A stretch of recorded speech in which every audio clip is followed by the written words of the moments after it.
my name's Jared and I'm a park operator. Welcome to my content.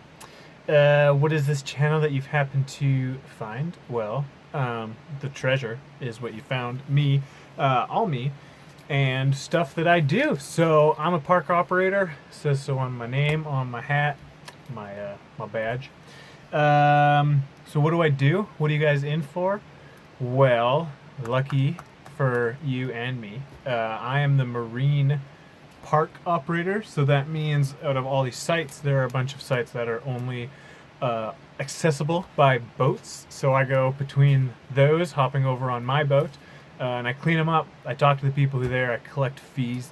There's a lot of things, like I can hand out tickets. You can evict people from the beaches. Those are the bad things. Good things, you get to walk around nature. So much nature. I'm at one of the sites right now. One of the only ones. It's quite early in the season, so there's not a lot of traffic around, which means I get more time to hang out with you guys. Or just myself talking to a camera on a $11 tripod. But shout out to Chinese Amazon products.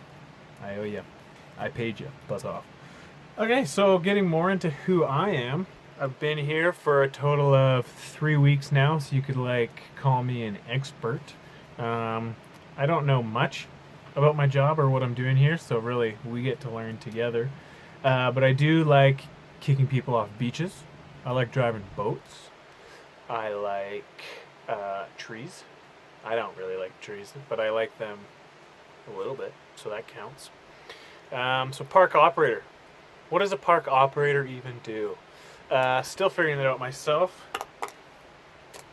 So I'll move on to the next question. No. So what do I do? For a day-to-day, I go to each site. You collect fees. You clean up the sites. You rake them. You get rid of the garbage. If they're doing something stupid, you tell them that they're stupid and you get them to fix it. A lot of times they don't listen. So then you give them a warning on my ticket book. And then if they still don't listen, I give them another warning on my ticket book. And if they're still cheesing off, then I just evict them. And then, yeah. But I clean bathrooms, rake them, maintain the waters, make the parks look good. People come here to pay to sleep here and to enjoy our parks. So it's my responsibility to keep them happy with that, whether that's cleaning it up or being here to offer help, questions, stuff like that. How did I get this job? I've been asked that a couple times already. I live close to one of the provincial parks. It's called Harold's Park. So what I did was I looked up their phone number. I phoned them and said, hey, any way I can work here for the summer? And they said, yes. Do you have any experience on boats? And I said, some. Good enough. I mean, the boat, how hard could it be? It's like the roads, but bigger and wetter. Okay, so for episode 1, I'll show you guys what I actually do around here. So this is the map of the lake. It's quite a big lake, the Shuswap Lake. It's actually quite big. So I start down here at Harold's Park. It's kind of where my home base is. So I get some jobs for the day. I pick up supplies if I need them, and then I head out. So my first stop along the way is Paradise Point. It's got nothing on it. It's pretty good.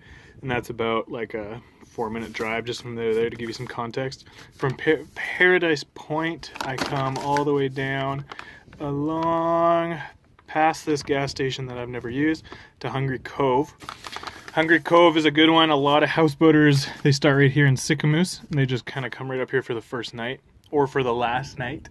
So a lot of times I get a lot of tickets to hand out for being dumb or just for not paying for the night. So it's a good stop.